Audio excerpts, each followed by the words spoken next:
Why are we doing this? Why do you need to sell? Why do you want to sell? If it's, I just simply want to test the market, I'm not so sure this is the right market to be doing that in. Well, I think in any good culture of support and like real commitment to the other person's success in whatever dynamic it is, there's always going to be tough love. There's always going to be hard truths. When you're not in the office, you tend to develop habits. It's not always you're in your dinosaur pajamas while you're on the phone or watching Judge Judy or anything, but you get away from doing the work. You're right, it does work. You're right, I have these conversations, and the more I do it, it doesn't become or feel scripted. It's just more conversational, kind of like what we're doing here. Yeah. It's just being able to talk to the client as a guide, and a lot of them become friends. Real estate's still a second career, like for a lot of agents. That's Right. changing, but it's still a second career to a lot of agents. And before, we used to say, well, everybody knows another realtor, so you want to be, everyone now knows 10 realtors. Right. We're dealing with a lot of first-time buyers that grew up on social media, with cell phones and things like that. So the ability to connect with them is different than dealing with someone who is, from my generation or a senior. There is still obviously, unfortunately, uncertainty in the marketplace worldwide, and it's something that's causing pause. But I think if with the right guidance from our agents, people still need a roof over their heads. Doesn't matter what's going on, they need something to call shelter.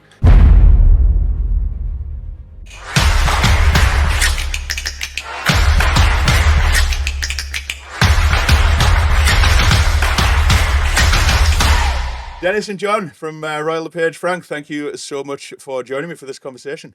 Thanks for having us, John. Appreciate it. Been trying to arrange this for, I don't know how many months, but I little don't know. while. Was it like complicated, busy schedules, or was it a bit of camera shyness, or? No, it was more busy schedules, just lots on the go as relatively new owners for the brokerage, and there's just lots to do. Yeah. Right. Cool. Market is not cooperating from a sales standpoint, but we're still busy trying to encourage our agents to be productive and to be successful. So Yeah. that's what we're focusing on. So no, it doesn't mean this is less important by any stretch. So I'm glad we're able to get this done and be part of this program that you've put together. Yeah. You and I have been working together for a while now, and I think a natural fit, and appreciate all the work that you've done Yeah. with our agents and with myself. But let's do this. Yeah. Let's have Well, some fun with it. I appreciate the support, obviously. As I tell you guys, Yeah, what he as I said. try to tell you guys regularly. And when Dennis and I were discussing this, and Dennis was like, what's the topic? And like, what's the agenda and stuff like that? I said it's an unscripted conversation. I don't come prepared with any questions. Anytime I've done that, I just throw them out there, throw them out anyway. So just talk to me, either Dennis or John, talk to me about real estate. All right, John, you go. Yeah, what a hot mess this is. Oh no. It's an interesting time to be in the real estate market. We bought in, we're going on our third full year now, Right. at a time when the market was in the midst of dramatic shifting. Right. We're not in the time when you could list a property and it would sell in a few days or 3 or 4 days. So that was We're 2022. 2020 coming out of You bought it, 2022 right. and Yeah. yeah. So we bought in the beginning of 23, Right. when the market started to shift. Right. Great time to buy a brokerage. Because you guys love a challenge. We never do anything the easy way. But it was a very interesting time because, before when you need to have a certain skill set to operate in that type of environment, you need to really get back to the basics of selling real estate. And Right. so, we sit now when we have our new agents coming into the business and we're like, it might seem scary. You're actually coming in at a great time because you're actually learning the fundamentals of how to be successful in the long term in this business. So, it's been a great shift for Dennis and myself in terms of taking the brokerage and adapting from one market, which was completely different in its scale and of its scope. It's a really interesting perspective that you just explained there that I'd never really considered, but I guess it's the same with any area of expertise. If you enter that arena when things are easy, and you then learn things and you have that initial experience when things are easy, it's probably more difficult to actually tackle, to succeed in the busy times. In the tougher times than if you actually like have that baptism of fire in the tougher times. Well, you learn the hard parts. You learn the more difficult parts. You have to have those difficult conversations with your clients. Mm, Things aren't all sunshine and rainbows, and it's important to have those conversations with them. If you're a relatively new agent and coming in and your first experience in real estate as a realtor is during the COVID times when the market was crazy, we affectionately call it order taking. Basically, right. any listing that comes in the market, the way the market's been going is going to sell. You as a realtor, you're gonna look amazing in front of your clients. The clients are gonna be happy, the sellers at least. Sold in 5 days, 25 offers, $200,000 over Exactly. Yeah, asking. exactly. 5, 6 days on the market because we forced it of having that offer date set in the Yeah. future. But the market is now old school from my standpoint. I've been doing this for almost 26 years now. And I think a lot of the more veteran agents, I guess, that have been through different markets in the past too, are suddenly like, oh yeah, I have to get back to the old tactics, Mhm. which are basically I have to provide the information. I have to now spend the energy and time, because it's worthwhile to advise my clients, to give them the proper advice, not just, yeah, I know you want over 1 million. I think it should sell over 1 million, but we're going to list it at 799. We'll hold off offers, Right. and it's over. But now it's more. This is what the price is. This is. I know you're hoping for this. The market's dictating that. We can't go too far back in time because it will give us a false sense of what the market value is at the moment. So we've got to spend more time on what's going on. I spend more time with the client, Yeah. educating them, basically saying, I want to sell it for as much money as humanly possible too. Mhm. But reality sinks in and the market is the way it is. I have no control over it. You have no control over it. And it's going to be up to us to kind of work together as a team to get your property sold for as much money as we can in this current marketplace, Yeah. in the least amount of time if possible. That's not easy when it comes to expectations that clients have built up over the last few years. So what are you Realtors too, they right? have an expectation too of, it's a kind of a reset Mm, of their skills. yeah. What do you think is like what are some pros and cons of um being firm with clients and not just telling them what they want to hear or agreeing with what they decide they want to do versus being the expert? Like what are the pros and cons of that? I mean, I guess I'm asking an obvious question here, but Yeah. it's like, Well, the real answer is, you're not a salesperson anymore. You're a consultant. mm, So your job is to give as much information, educated information, and show them and demonstrate them what that means to them in their particular marketplace and their, hyper local market. mm, What's happening in your neck of the woods for this type of product, and what's going on right now, and what are the options are. mm, It's also a big discussion on sellers' motivation. Why are we doing this? Why do you need to sell? Why do you want to sell? If it's, I just simply want to test the market, not so sure this is the right market to be doing that in. right. Mm. But if you have to sell because of job, because of family, because of whatever, that's great. We want to help. We'll give you the right assistance and the right information, and we'll work together with you as to figure out where you need to position yourself, the property, I mean, within the market at Yeah, that time. yeah. And I guess there's a whole variety of different strategies that are gonna apply today with the whole, kind of holding offers and listing $200,000 below what you kind of actually want to get for it. That was back in COVID. What are some strategies now that are effective in terms of getting a good result for the seller? Well, you're in a completely different market, right? And so when you're having conversations with a seller, they haven't forgotten what pricing was. So a lot of them haven't forgotten what they paid for it 2 and 3 years ago. Right. And a lot of the conversations are exactly that. There are sellers that bought during the 2022, 2021 time period, and they're looking to either make a change or downsize, or there's financial constraints because of their mortgages coming due. Mm, Um, and they haven't forgotten what they paid, mm, and they need at least to get out from under that. And so having a pricing strategy that's like, well, let's try it low. And they haven't forgotten they can't list low mm. and sell for 200 over list in this marketplace. So if they list low, they're going to sell low. Right. Mm, And to even suggest it in this type of marketplace is of concern to sellers. mm, It really, like Dennis has said, you're a consultant, and we coach our agents all the time that have the uncomfortable conversation now. Some agents who are, let's just say, newer to the business or maybe less experienced, sure, you want to sell it at $1 million, even though it's going to go, let's try $1 million and we'll see what happens in 2 weeks. It's going to sit. right. So have the uncomfortable conversation now, because your job is to help facilitate the sale of that property for them as much money as possible. But blowing smoke up a seller just for the sake of getting a list isn't going to work, It's going because to have the opposite effect. at the end of the day, they're going to look at you and wonder why it's still sitting there.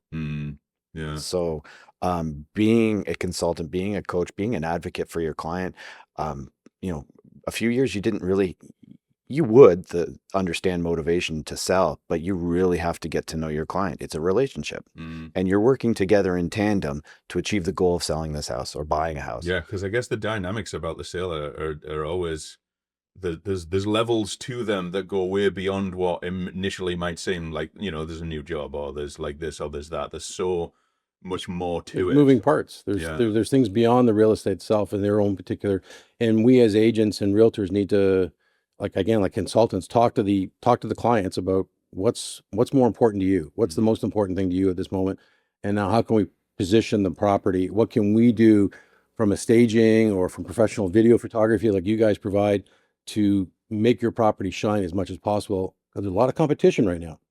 We have more inventory right now than we've had in forever, if not for a very long time at the very least. So buyers have choice. And when buyers have choice, they tend not to jump as high as they would before. Picky. The fear of missing out is not there, kind of thing, to some degree. So yeah, they can be fussier. They can decide, no, this is what I want and I want this. And the sellers has to be a bit more compromising. And I think as an agent for a seller, you have to have that explanation. You have to have them prepared of what's going to be happening going forward on the market. Once they're on the market, once they get an offer in, what are the pros and cons? It's not going to be a slam dunk. Patience is a key word right now in this marketplace, for sure. Right. So what are some of the most valuable things that you guys are doing with your agents, whether it's newer agents or whether it's agents, who came into the market at any point in time? What are some of the things that you feel are important to, support your agents with, so that they can actually, either adapt what they're doing, or kind of build these foundational skills if, maybe they're either new or they've not operated in that market before. What are you guys up to? Well, it's an interesting time, right? It's since we've taken over, not only has the market shifted, but technology, regulatory changes, all of these things have kind of come all together at the same time and are overwhelming to our agents. And so, in that, the concept of what support really means from a broker owner or brokerage to an agent has also shifted, right? We're coming out of an age where the phone doesn't ring anymore to the same degree, or paperwork isn't done to the, there's a lot of tools and technologies that come into play in terms of transacting in real estate. And it's up to us as broker owners of being on top of that and being aware of what those technology challenges are for our agents, and at the same time, understanding with all the changes and how overwhelming it is, how to dissect and take the noise out of that, right? And be able to stand in front or sit with our agents and go, here are the salient points that you need to know when you're out there, because it's not just you that's out there. What we saw through the COVID time is not only a lot of transactions happening, you saw a lot of realtors flood into the market. So now we have more realtors in Ontario than we ever have. There's 100 and some odd thousand realtors. Is it over 100,000 now? Over 100,000. I think it's like 80 some odd in Treb alone.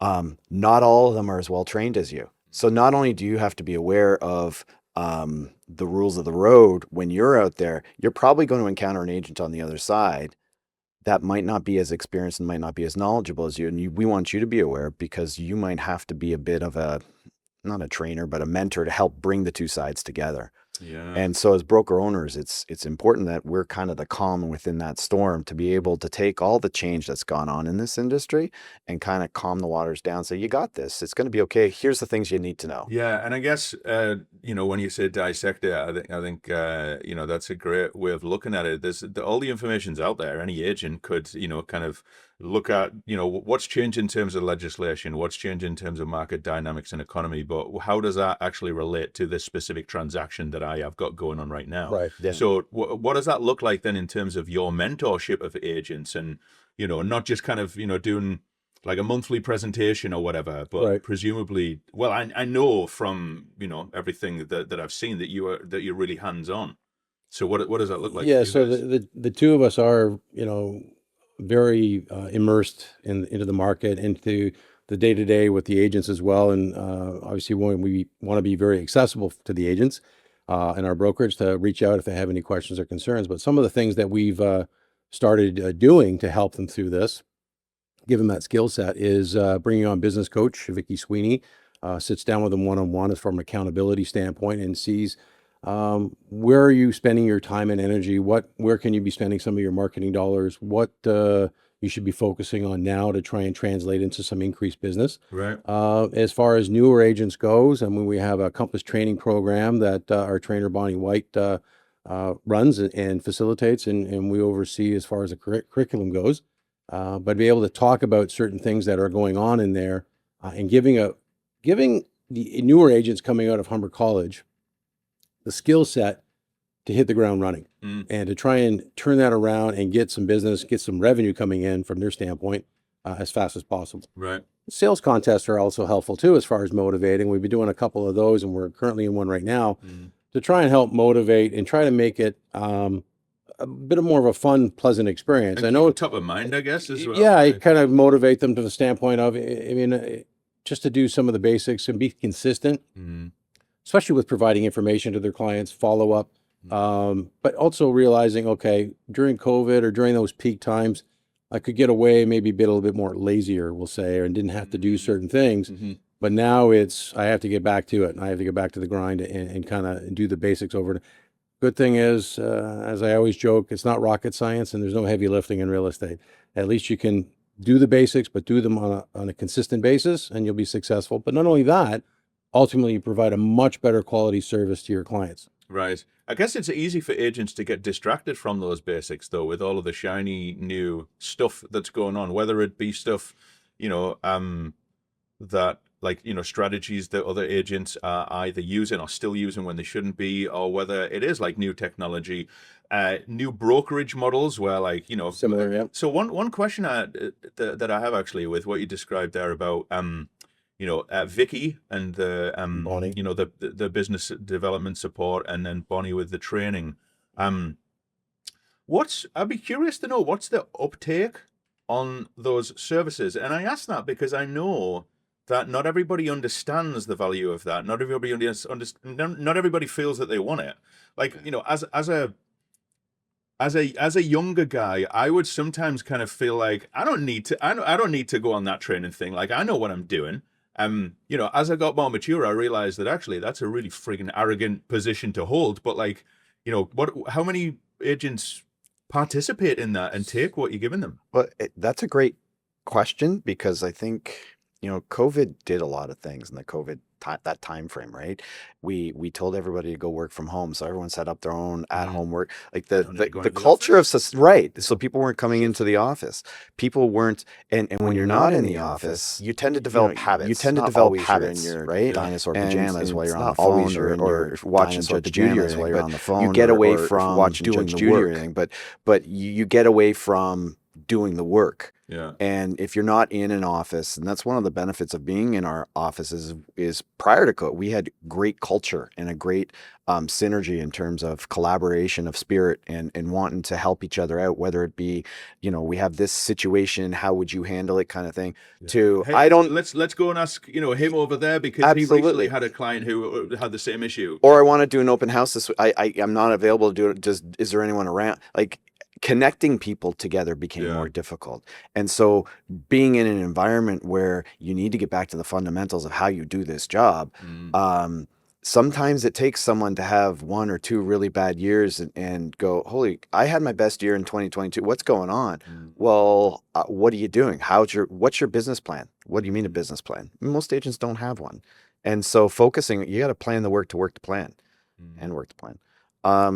Because it's no more important now. And so, what ends up happening for most real and brokerages too, is when the market isn't so good, there's a tendency to pull back. You cut, agents will cut their marketing expense. They'll get rid of their administrator. They'll get rid of all the support systems that help them be successful to begin with. And help them generate new business and help at them, a time where it's even more difficult to generate. Right. Yeah. We've doubled down as a brokerage and invested in training, invested in coaching, invested in really getting back to the fundamentals. In terms of how many people participate, it's been a slow build. Mm. because of exactly what you just said. Is realtor, I don't really need that. Yeah. But the number of long-standing realtors that have been in this business, I don't mean like 5 years, but 20 years, who have said, some of which through our contest, but in just day-to-day coaching and being accessible and having conversations, is I didn't realize how I needed to get back to door knocking. I got so much business from doing door knocking, I got away from it. Right. And now I'm back to door knocking and I'm finding success again. And it's reinforcing those habits. Sometimes it takes a while for that messaging to get through. But more and more agents are like, no, we understand what you're saying. We need to get back to work. This new sales contest that we're running, and it's not all about contests, but it's creating a culture. They're like, oh, we want to do well. We need to get back to basics. It hasn't been a good year. Yeah. I want to finish strong and I want to set myself up for next year. I think we're seeing our most participation than we've had in a while in the latest round of our Yeah. Ignite training. So it's And, good. and I'm sure, like, as much as the prizes and the the kudos of like winning the contest, that is appealing. I think that the more valuable thing is just that it's top of mind. It's like, collaboration, communication, support, encouragement, accountability. Well, it's funny because the contest we ran in the spring was more focused on fundamentals. We gave out points for if you did open houses, if you did door knocking, if you did pop by, like very fundamental. All this, by the way. This is Oh, that was nightmare for- that was me. That was fun times. My accounting background. Yeah, so it's all yeah, good. Okay. Yeah. Oh, right. But it was meant. But the initial feedback was, oh, there's too much here. I don't want to get back. But the number of agents after that contest that came up and said that really helped kickstart my business. Right. And I'm having a great year because I got back to doing ABC, whatever that is. It's crazy that sometimes one tiny little spark, yeah, it can totally change the trajectory of what it is that you're doing day to day, and obviously that is going to then naturally translate to results. That's yeah. Dennis has said it several times, and you're great for these one-liners, but there's no glass ceiling in this industry. Right. You get in, you get out what you put in. The glass ceiling though, or the glass floor though, can be somewhat disappointing and a hard truth Right. if you're not putting in the work. You can really suffer. Brian Buffini has been great to listen to, and we just heard him at a conference. He was going on about how if you're only doing 12 deals a year, that means 12 days out of the year you've had something to do. You've written an offer or whatever. Right. What have you done with the rest of your time? Right. And if you're not doing at least 12 deals a year, that's 12 days out of the year. You need to invest in some sort of coaching because you're not doing the work. Yeah. And it's evident in the results. Yeah. So we're trying to provide that support to the agents, trying Yeah. to motivate them, like you said, accountability, and trying to get them to realize, okay, this is not that hard, but I do need to get back to the fundamentals to hard, be able yeah. to reach out and Are follow. there any specific examples that you could share in terms of, like, maybe an agent who was having a difficult time and then there was some certain things that they were able to refocus on, and then that led to, some success? Well, some of the ones that I'm not sure if I want to give out names, but John had mentioned about getting back to the fundamentals. I was door knocking when I first started, and I stopped doing it. Getting them back into it, starting to see a couple transactions of it. We've heard a couple agents of that go that route. We've heard others that had just kind of coasted through the COVID kind of thing, and now it's trying to get them to be able to do some of the smaller stuff, and they're starting to see that benefit. Real estate, especially the real estate sales training that we try to promote, is relationship based, not transactional. Meaning, it's not all about the one deal. It's about building that relationship with your client over lifetime, basically, And providing value. and is the whole something that time, I've right? heard So you speak they about want, repeatedly. yeah, I want you to be known to that client as the real estate resource. And whether they want to buy or sell at the moment, they may have a question. You're always available, and staying in touch and reminding them, hey, you're not bugging me. Call me. I'm here when you're ready, or when you need a question, or if it's just something simple. I'm here ready and wanting to talk to you about it, kind of thing too. So having that training and back, like, you need to reach out to these people, and instead of waiting, being reactive and waiting for them to contact you, you got to be proactive and reach out to them and just remind them. It's not a salesy, pushy way, because that's not what we want to do. It's just basically a reminder. Hey, listen, just to let you know, I know you just bought 3 years ago. If you are thinking about it, if you know of anybody that's thinking of buying or selling, you know how to reach me, right? Don't forget about me. I'm willing to and would love to help them in the same great service I provided you. And that's a simple follow-up like that. But I guess there are certain things that are necessary in terms of being intentional about that, because that doesn't just happen. Right. Which It's is not what it's you're not an saying, like- organic kind of thing. Yeah, But so as you do it more often, it does become more organic. And that's where the light starts to go off. And I think Right. you're right back to your original question. That's what I think is starting to go off in some of the agents' eyes. Now I can see it in their eyes, the motivation's there. You're right, it does work. You're right. I have these conversations, and the more I do it, it doesn't become or feel scripted. It's just more conversational, kind of like what we're doing here. yeah, It's just being able to talk to the client as a guide, as a consultant through the process, and a lot of them become friends. Right? You're dealing with, in most cases, the biggest thing in their lives, their home, their kids raised there, their grandkids were there, whatever. You've got to treat that with that weight, but you've also got to provide honest. And even if the conversation goes in a direction of, I don't think you should be selling right now. mm, I think the situation is not for your personal situation, what you want to try and do. I don't think this is the time for you to be selling. yeah, And if the conversation is, I think we should hold off and we have to put a game plan in place and work with that realtor that's going to be able to put things in place this is what we need to do next. This is the game plan. We're still on schedule for next Mhm. spring, next fall, whatever that is, because that makes more sense for you and your particular situation. I think having that invested amount of time and not looking for the quick sale mm. is what's going to make the realtor successful long term. Long term is yeah, and I guess anybody who is serious about making a long term career, they would understand that. Mhm. But without that accountability, without the culture that you guys are building, where those things are already being reinforced, I can imagine how easy it is for people to get distracted by.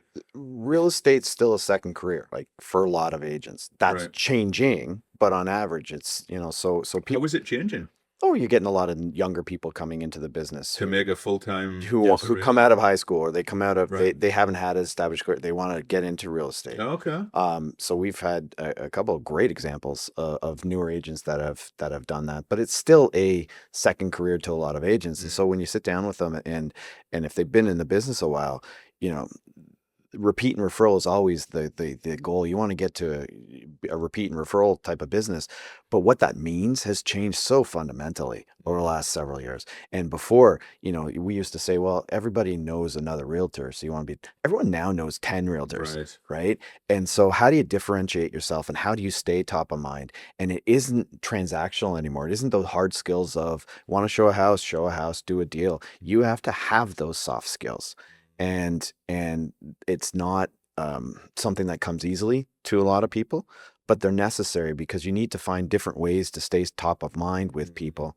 And the technology changes. We're now dealing with a whole wide range of people. We're dealing with a lot of first-time buyers that grew up on social media, Right. that grew up with cell phones and things like that. So that the ability to connect with them is different than dealing with someone who is maybe from my generation or a senior or someone that has different needs but communicates in a different way. Yeah. It's different, not even technologies, but a different mode of communication, and you need to be adaptable in order to be successful. Yeah, I guess you knock on a millennial's door unsolicited, and it's like, who the hell is knocking on my door? As opposed to like, Yeah. Someone of older generations, like, oh, I am a visitor. Yeah. Yeah, It's- they're hiding in the corner going, who's at my door? Yeah. Don't answer the door kind of thing. It's another Amazon package. I better get it. Right. Tell me some more about what's going on in Royal LePage Frank specifically. I know that we could probably talk all afternoon about it, and if you need to check your notes just to kind of see if there's anything that is particularly current Relevant. or relevant right now. What else have you got going on? Go ahead. So we have an amazing group of agents that continually give back to the community that we work in. And we have offices as far north as Bancroft, out to Colburn, and here in Whitby. And all those agents are a big part of their local communities and wanting to give back to the local charities that are in there. Thanksgiving's coming up. Food drives are going to be a big thing that our offices are going to be doing. Royal LePage corporately has their own shelter foundation, Right. charity for the company across the country for supporting women and children's shelters. And we are thrilled to have a couple of our agents this year being involved with what Royal LePage does is a trek.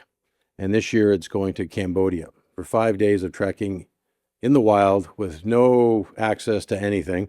And all of this leading up to this trip that they're about to leave on in a couple weeks, raising money for not only our local shelters, but also national foundation programs. So we're really proud of Lynn's Hunt up in our Peterborough market and Bonnie White down here in Durham.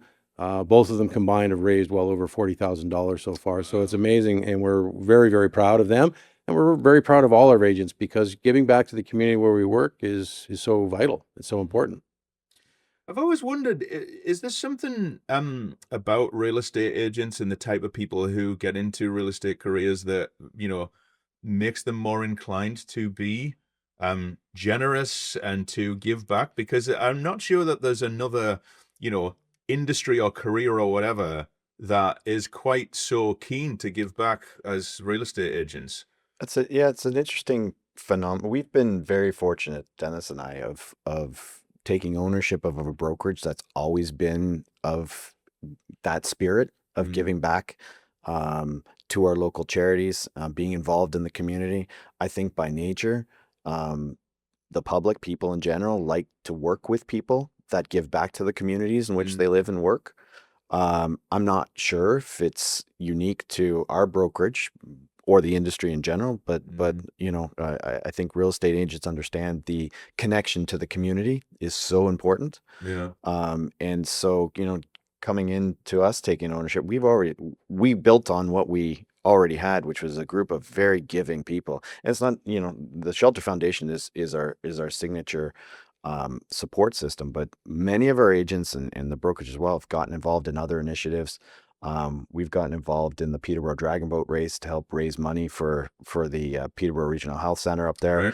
Right. In terms of raising money for cancer research and equipment and tool and diagnostic tools and such. So we've been very fortunate, and we also understand it's not just the real estate market that has been in flux. Society in general has been in flux, and there's a lot of people that are in real serious need and can use help. And so we are fortunate that we're in a position that we're able to support a lot of those different types of ventures. I would like to add on if I can. I mean, and it's not, we love to take the credit, but we're part of a long-standing brokerage. I mean, we're celebrating 63 years this brokerage has been around.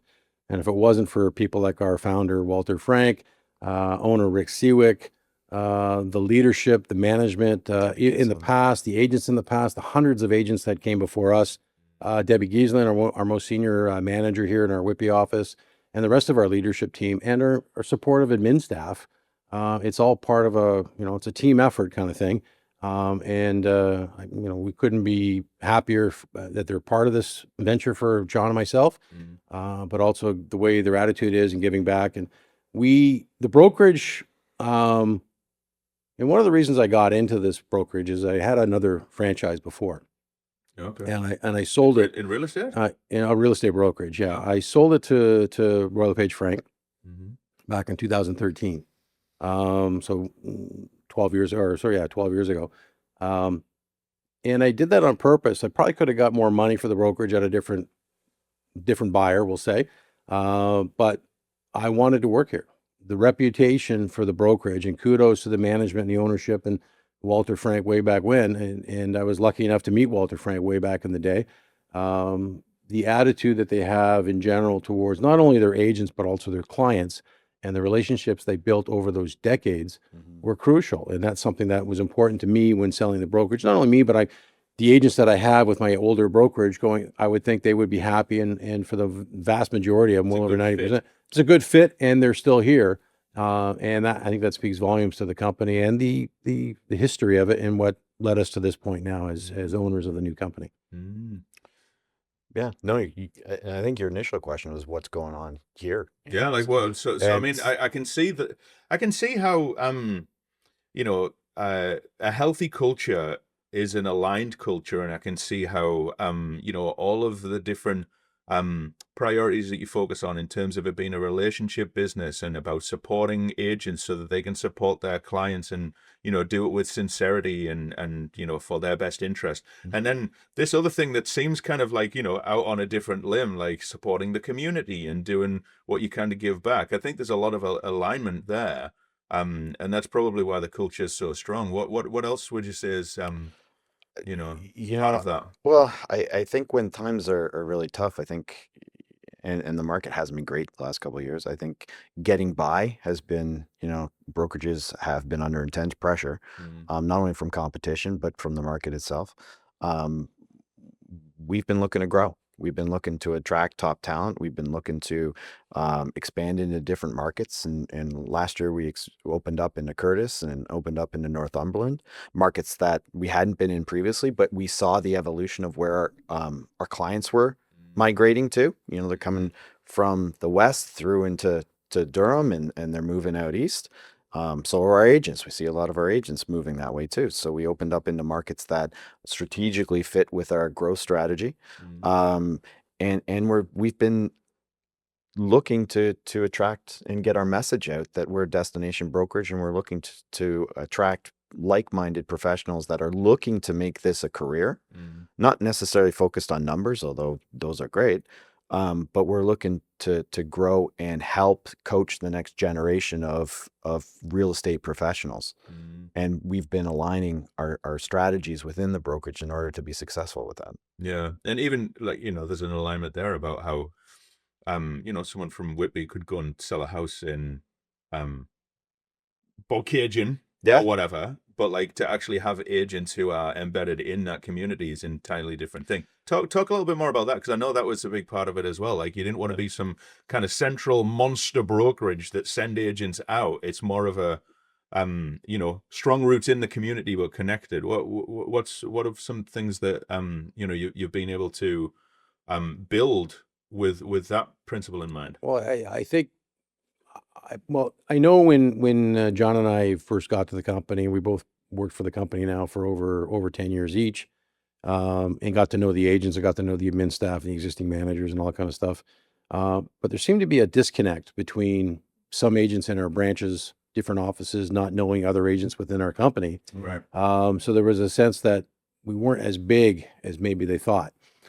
So we try to put on a lot of functions where it's a company-wide function, whether it's town hall company meetings, or whether it's some of our bigger events like holiday Christmas dinner coming up. And we're really promote and put a lot of effort and work, and kudos to Debbie too, for our kickoff. We do a kickoff every January to help bring the entire company together in under one roof. And that's an opportunity for agents to come from Bobcaygeon to get to know agents in Whitby or Colburn or Bowmanville or wherever, Peterborough, to get to know and say, oh, I didn't know you were part of this company. I mean, we heard that a lot at the beginning when we first became owners, and it's something that we wanted to try and correct. We wanted to get to a point where we said, no, you're a part of something bigger than just this one particular office that we're sitting in today, for example. There's hundreds of other agents out there that are still part of this company. And we're all trying to be like-minded, and we all are like-minded and want to be able to help each other too. So from a referral standpoint, or from just a consistency standpoint, get to know some of the other agents within the company.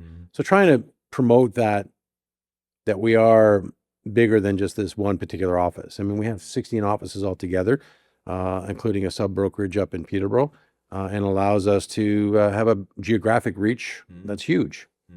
So we can cover a lot of distances. I think it's a benefit too when you see, like, when the market isn't as agents will travel a little bit more, right? Right. And so to be able to say, if you got client, you live down in Durham, but you have clients or you're showing houses up, you can pop into our Peterborough. Really? We can? Of course you can. And I think one of the bigger themes of Dennis and I's kind of 10 years owners is that spirit of connectedness. You're a part of a bigger thing here. It's a bigger pond that you're a part of, and that works well for you. And here's how. Right. Not only from the referral network back and forth is great, but also you're connected, that you can drop in anywhere into one of our offices, because we are connected in Kawartha Lakes. We do have offices in Peterborough. We do have offices in Durham and out in Northumberland. You can, if you're showing clients, you could drop in and use our tools and technology. You have our support systems available to you where you can be wherever and still get that support. But also for other agents and other brokerages that don't necessarily have that as an advantage, it's a great selling feature. Right. Would that also extend to just like local knowledge? Like, if an agent has got a home and it's some distance away from their core area, like being able to do comparables and being able to stand all the little micro dynamics in the market and stuff like that. Would you have agents like calling up Royal LePage and Bob Cajun and saying, hey, can I get your insight on this? Like, what's it been like over the past Well, period of time or whatever? it is important to have somebody local, that somebody, especially in this marketplace, like I mentioned before, hyperlocal. So you're in that certain neighborhood within a community. It's not just Bob Cajun in general, for example. It could be a certain part of Bob Cajun, certain price points that are affected differently than other price points in any of the markets, really.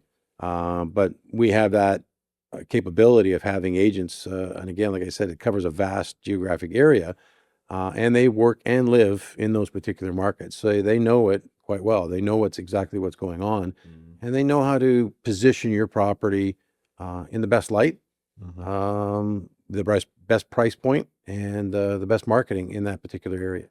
Not everything works. It's not cookie cutter.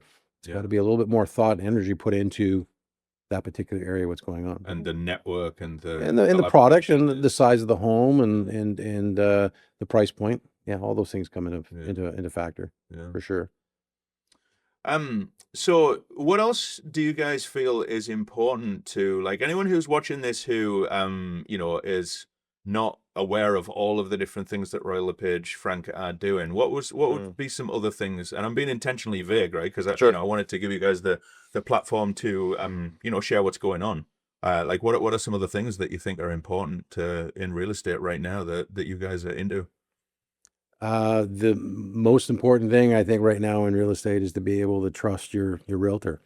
You want to get the right information. So even if it's maybe not what you want to hear, there is a little bit of the good, bad, and the ugly, but you need to hear the ugly part too, because that's just reality.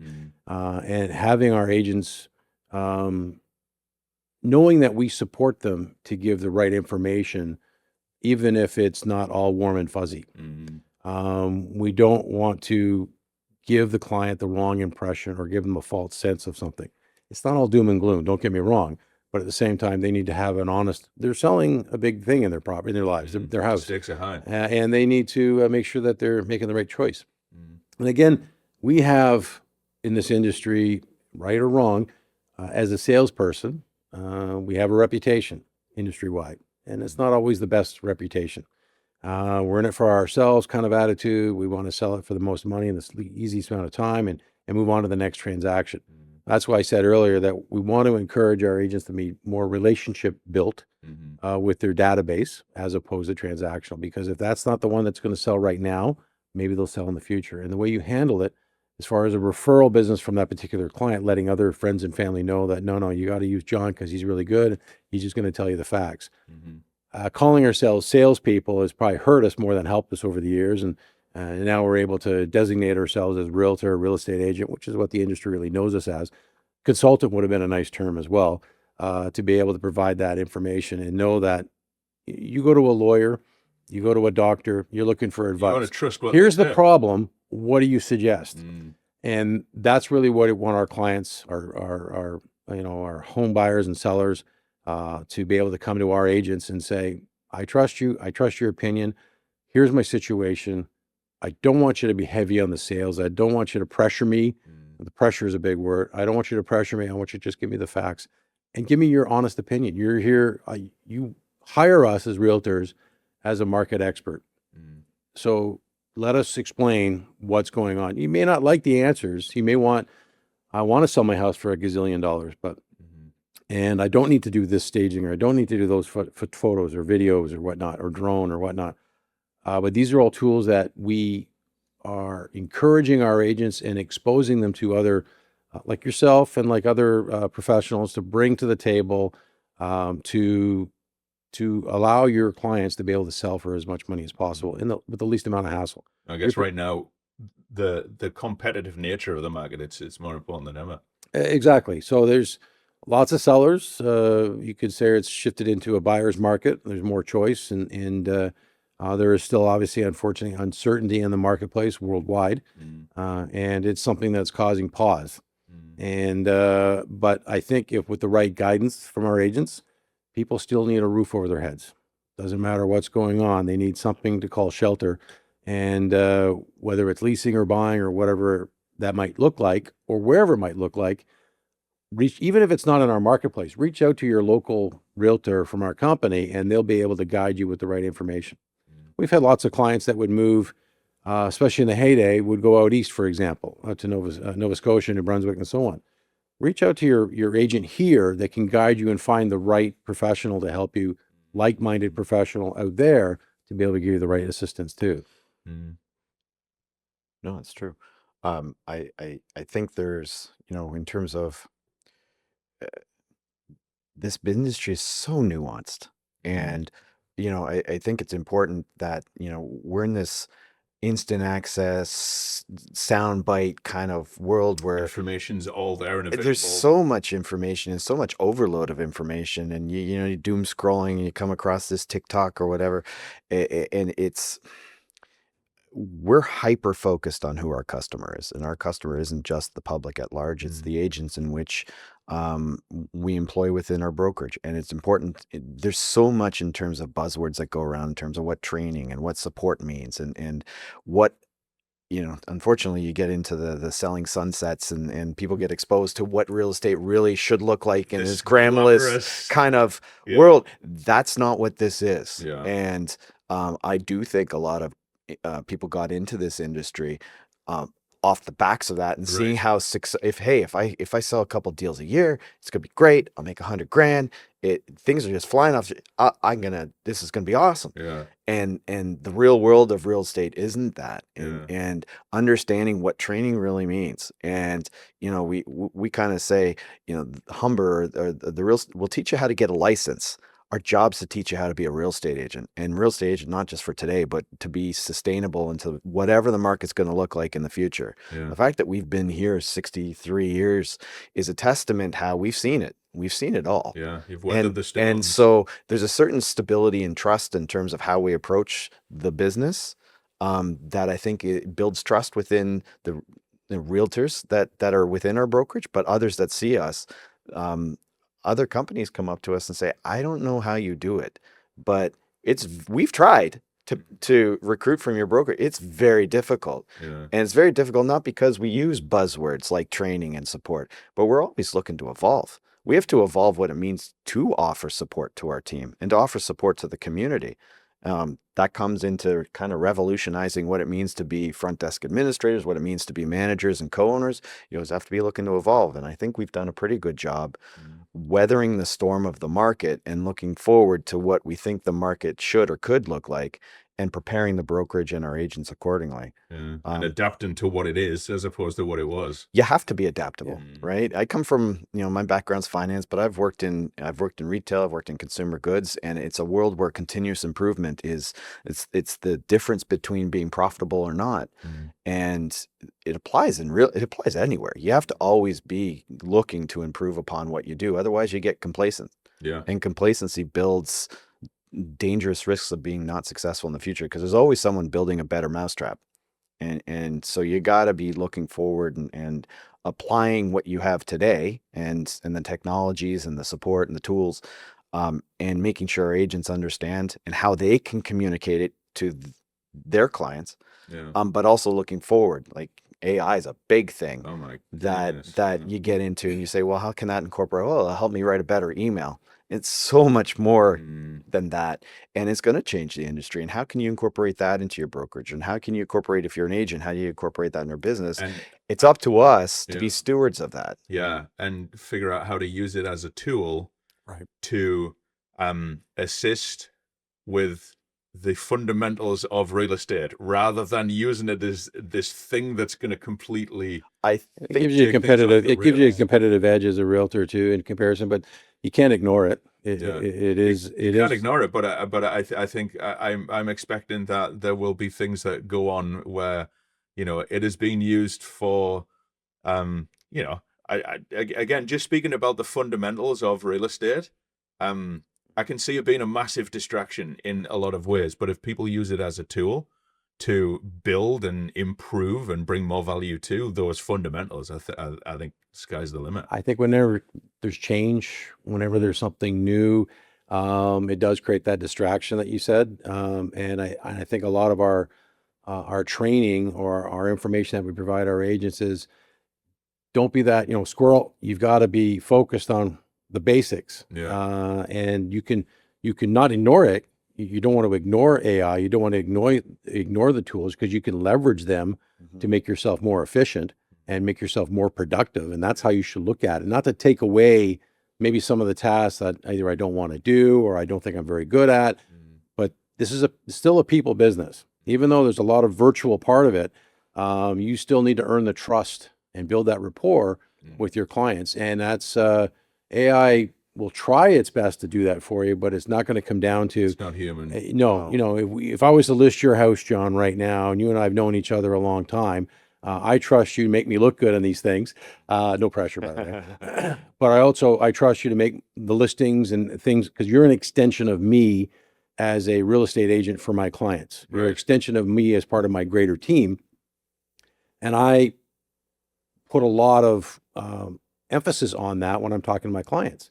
And you haven't let me down. So thank you for that. Well, thank Yeah. you. But that's something that's part of the whole program. So if AI can be used in such a way to make the process easier, not only for me as an agent to leverage that technology, but also for the client to make it go smoother if at all possible. Yeah. I mean, I think you can tell that the two of us are pretty passionate about this, and we're pretty excited to see success in agents. We are, thrilled about newer agents coming into the marketplace and joining our brokerage and being part of that, because they don't know what they don't know yet. Right. And getting into the system and realizing that they found the right place to be at, and seeing their success as they move along is what thrills us to death. I mean, that's really what again, it's relationship now with our agents as opposed to transactional. It is a business and needs to be profitable, all that fun stuff. But at the same time, we are thrilled to see that success. And we're really looking forward, because of our history of 63 years and all the agents in the past that before us and their successes that grew this business and grew this brokerage to what it is today. We're thrilled to see the newer agents coming in and be the next generation and the next top producers within the company, and really see them successful. And that's what, gets me up in the morning. Yeah. I think too, and that's a great point. I think one of the other things that it's important for us as broker owners is to align ourselves with partners like yourself, with staging companies, with whatever it is, because it's being hyper focused on delivering that experience. And the experience is more well-rounded than just filling out the paperwork and doing the offer. It's from the minute one you're meeting with somebody and you're developing that relationship to well after the aftercare services that you provide. It's an experience and what will help differentiate you from somebody else is your ability to have that breadth of services that you provide, and being able to provide and have a system of preferred partners in place where you can trust that if John's coming out to do my photography, like, it's going to be done and it's going to be professional and it's going to look really good. Nothing weird's going to happen. Nothing weird is going to happen. Well, we're not promising that. Yeah. But I do know you, John. So weird things may happen. Yeah. Nothing bad. Yeah. Nothing to the detriment of the client. I'll tell you that much. Not sure you can make me look good. It's but, okay to have fun. Yeah. It's okay to have fun in this business, and I think the clients want to see that too. They want to see. Well, it's the human side of it again. Yeah, Absolutely. Yeah. They want a pleasant experience through it as much as possible. But at even the if same the market's time, not cooperating. every single touch point, whether the realtor is, directly involved, or whether they've, got a handyman going out, or whether they've got some one of their preferred partners, or someone from the office is, having a conversation. It's all a representation of that agent. Yeah. And us. And you. Yep.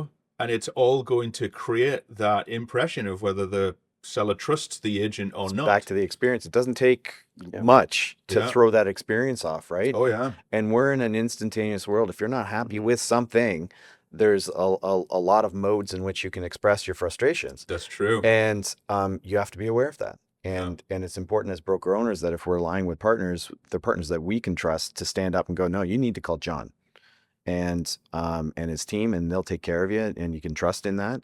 And so we've spent the better part of 3 years forging those relationships and working on it, because we understand that those those other services are just important to the overall client experience, Mm. then you as the realtor. Yeah. Well, thank you for the endorsement. Yeah. Appreciate it. Well deserved. This unpaid endorsement. Yeah.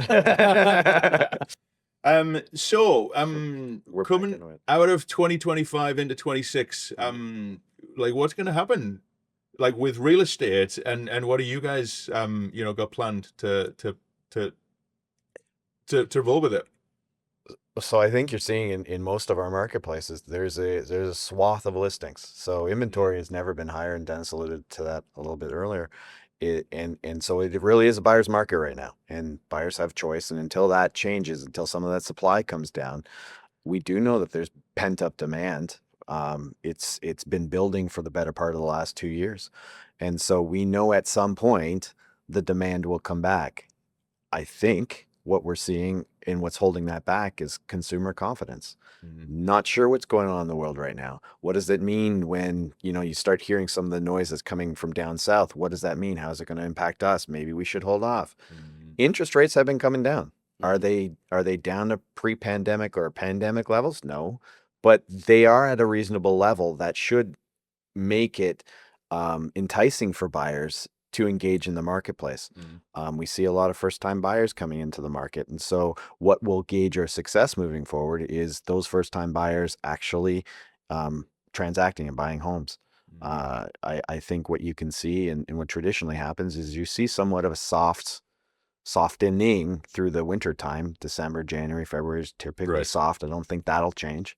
You might see one or two more rate reductions, which I think will further show some stability. And I think, despite all the noise around the world, the fact you see rates continuing to come down, the fact that you see some stability in the Canadian economy, it's going to be an encouraging sign for buyers to start reinvesting back into the marketplace. We are encouraged, and we've seen a bit of a bump this fall. A lot of waterfront properties, a lot of recreational properties have been selling for the last couple of months, which is encouraging because What is it? What is it? Is that a sign that people are more open to that discretionary spending, and what's that all about? Certainty, yeah, they're a little bit more confident, I guess, in the market, and they don't want to wait anymore. Right. Unfortunately, we all get older, and if it was a semi-retirement thing, or I want to get a cottage for my family, excuse me, now's the time to do it. Let's do it. Like John said, the rates are historically still pretty low. There's going to be future reductions, is what we're expecting, and I think the biggest, I won't call it a problem, but what's happening as far as buyers go, and buyers tend to do this, is trying to time the market. They're trying to find it when the price is at its absolute lowest. Prices have gone down considerably since the peak, but on average, 2%, there's not a huge drop in prices. Number of transactions have gone up slightly a little bit last month, which is bringing some of that confidence back into the marketplace. And I think that leads to the waterfront and that type of property as well. But I think the buyers are hearing future rate cuts and stuff like that. It tends to make them want to wait and see. They want to wait and see what's going to happen, Nice. and trying to time the market is impossible.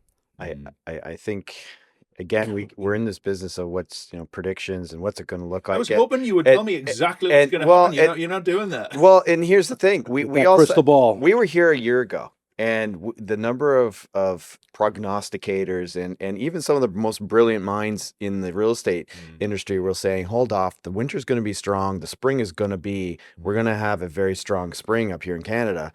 Well, then didn't count for a U.S. election, didn't account for 2 elections, one in Ontario and one federally in Canada, the landscape kind of changing, and it wasn't the market that everyone said it would be. And so you have a whole bunch of clients that were counseled to wait until spring. Well, they waited till spring, then they listed all their property. Well, now you have a whole bunch of listings, and the buyers are not there to support it. So I'm very careful with predictions because, it's probably an accountant thing, but it's, we make estimates, but you got to always be changing that because the landscape is always changing. I think what we can count on is a focus on consistency of purpose.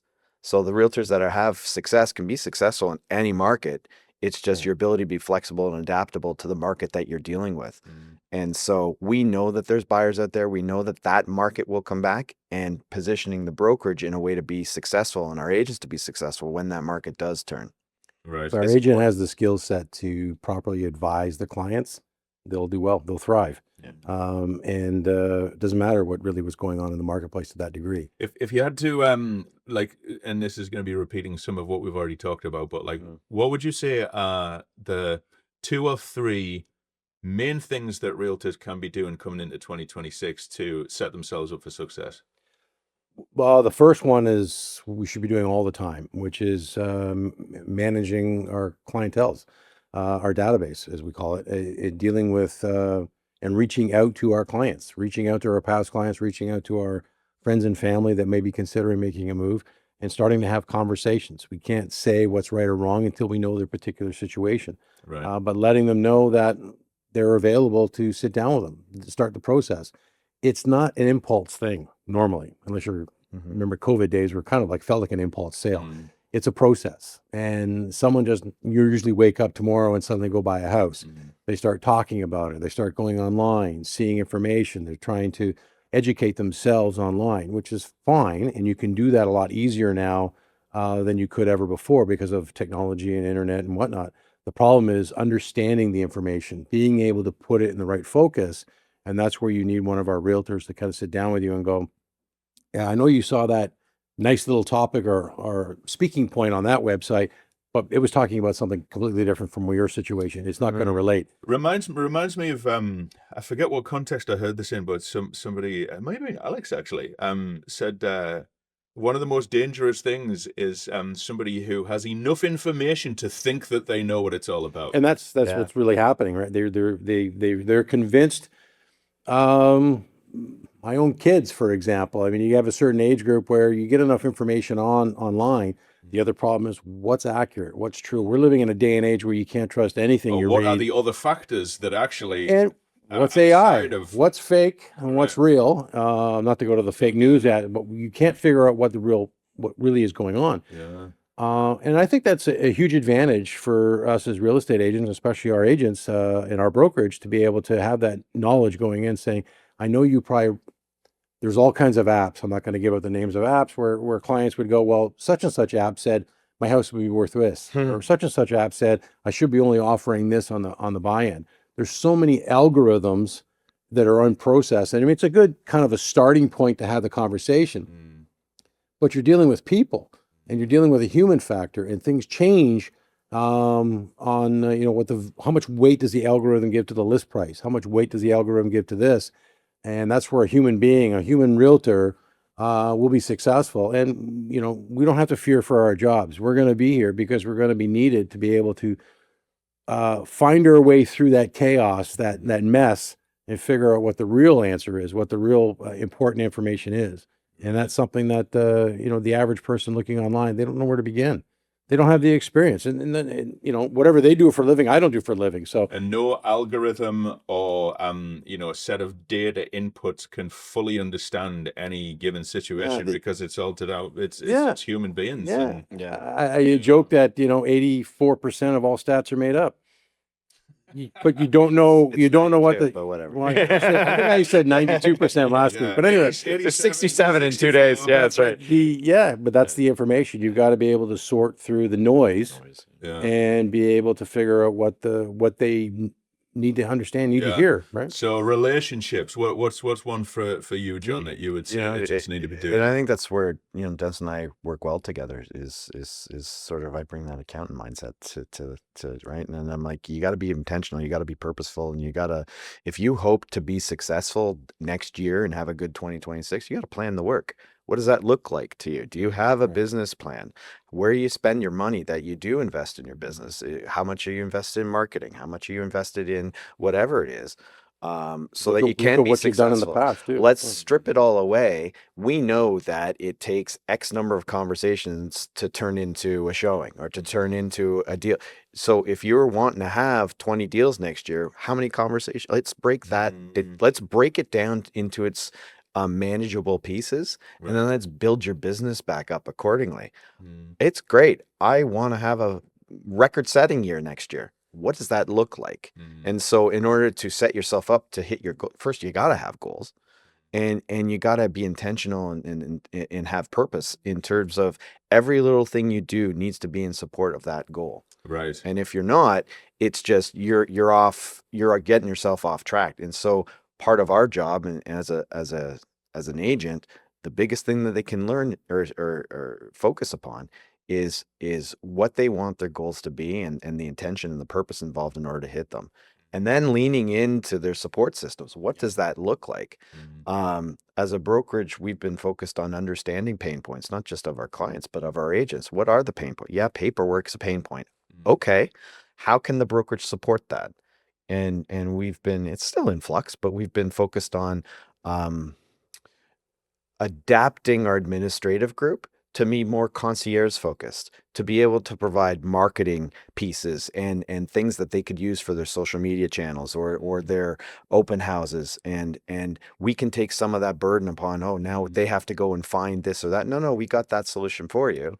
Let us help. And leaning into those services, again, it's back to the buzzwords. There's a lot of brokerages that say they have support, they have training. But when you strip it all away, what does that look like? And how does that actually help the agent be And successful? how does that allow them to spend their time being a realtor rather than messing around on Canva trying to create an open house, kind of social media post, or analyzing, kind of certain bits of data that somebody's already analyzed that can just be shared? So There's a school. Is it revenue? Is what you're doing revenue generating? If it's Right. not revenue generating, then you're not. That could be done by somebody else. Yeah. Your job as the realtor is to generate revenue, to meet people, to have conversations. It's still and that's back to what Dennis was saying. Yeah. This is still a relationship business, and no AI, will take away from that. No technology will take away from that. Your ability to connect with people and be top of mind with people are what going to set yourself apart, whether or not you're successful or not. Mm. Yeah, so I guess it's a combination of that human touch, that relationship building, but then being very intentional about setting goals, coming up with a plan, making sure that the resources are in place. And when you put it like that, it sounds so simple. Well, It is. It's a simple task from that standpoint, but the key is consistency, and you've got to do it on a regular basis. And in this industry, realtors are independent contractors, and which means they're running their own business within themselves, within the brokerage kind of thing. Our job as brokerage is to give them the tools and the training of what lead the horse to water sort of thing. Give them everything they need to do it, but they have to do it. And if they are doing it, and that's part of the sales contest we talked before, and about some of the successes that we're hearing from some of our agents saying, I did some of those things in the earlier contest and I'm starting to see results. I'm starting to see things pay off now. And yeah, this does work. The problem is we're so, as a society, I guess, we want things instant. I order something from Amazon. If it's coming in 2 days, it's too late. I want it right away. If I'm into This is not working. We need to change. no, and we have to this is a relationship building. We have to build rapport and trust with our clients that we want to do, but we also got to provide information. It is not an instant turnaround. It's not an impulse thing. It sounds like, though, you've got, like, it's the analogy of leading the horse to water. It sounds like you lead the horse to water, but then you kick it up the ass a few times as well. You don't just leave it there. Well, it's like, trust us, drink some of it, and then in a few weeks, few months, whatever, because there was a process, you'll start to see some results. Yeah, and then you've got somebody telling the horse why, the mouth is not dry because they've been drinking. So if they keep on drinking, then it's going to get even. Well, I think That's it. you're dealing with human beings, right? Whether it's you're dealing with a seller client or you're dealing with an agent, it's a human being. And I think there's sometimes a tendency of, I don't want to have that uncomfortable conversation because they have so much choice. They can go to another brokerage if they don't like what Dennis and John have to say, or they could use another real estate agent if I don't tell the seller the right.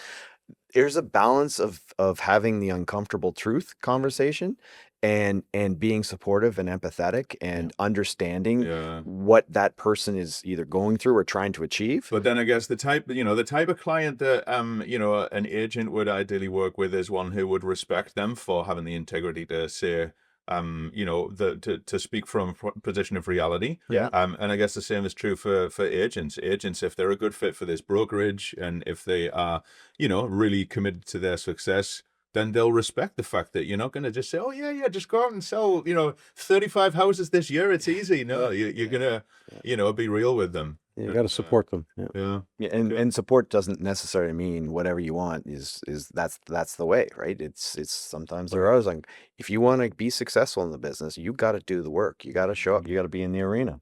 Yeah. Right. Yeah.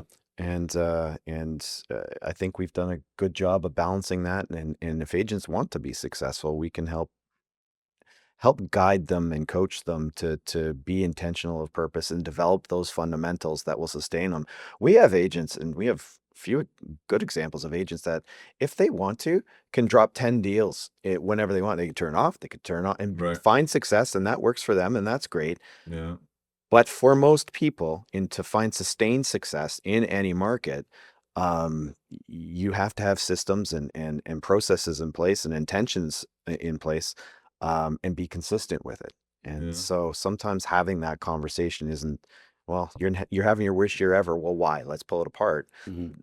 They don't want to be in that room to have that conversation sometimes. And Yeah, and we want to be proactive and try to start those conversations too. yeah, It's kind of like when you have an uncomfortable conversation as a realtor with my seller. They're not happy with the market, everything else. It's not an uncomfortable conversation, but we as broker owners and managers with the company having conversations with our agents. Hey, something's going on. We're not trying to pry necessarily in their private lives because they've got nothing to do with that, but there's something going on. There's a reason why you're not doing the basics. The reason why you're not coming to our weekly meetings, you're not coming into the office, you're not participating in certain things. What can we do to help? There's got to be something that we can do to kind of either shake you out of it, so to speak, or guide you, or even if it's just a matter of, okay, we have to put this on pause. You need a break, you need a sabbatical sort of thing, and to get things going. Maybe there's something going on at home, and we need that sorted out, kind of thing. You need that sorted out, more importantly, not we. And that's something where we can, have those conversations with them. We are, I guess, officially their bosses as owners. We certainly want to be seen as colleagues and as friends, ultimately, to be able to kind of sit down with them and say, don't worry so much about certain things. Help us help you. But I can't read your mind, but able to have those conversations and figure it out. Well, I think in any good culture of support, Yeah. and like real commitment to the other person's success in whatever dynamic it is, there's always going to be tough love. There's always going to be hard truths. those moments where you have to Tough love, yeah. Yeah. Well, from where I'm standing now, and just to clarify, you're not pinning me to say this, like from, all of the agents that I interact with, and when, we see the spirit and the energy at the events that we're able to be part of, it is something really special that you guys have got going on. And, I appreciate that. I think, Thanks. I appreciate that. it's obviously not something that just happened. So I want to congratulate the two of you for where you've got to, and and all the best for the future. No, we Thank you appreciate very that. much, John. I Thank really you very much appreciate for it. having us. Yeah. Thanks for doing this. Appreciate it. Thank you. All right. you. Thank you, guys.